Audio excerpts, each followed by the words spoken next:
இதே கேளியா நல்லா இருக்கு. அது 7 ரூபாய் தான் கேட்டார். வா நீ உனக்கு எவ்வளோ சொன்னீங்க? எவ்வளோ ராது? நீ தானே குட்டி பிடிச்சிருக்கு. அவரே சொல்கிறேன். அவரே 11 ரூபா. மேலே எதுவும் கேட்கக்கூடாது.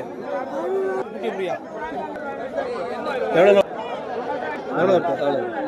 சொல்லியா? அவர் வச்சா அவர் கட்டாது. ஏன் போட்டு வா? 800 இல்லை.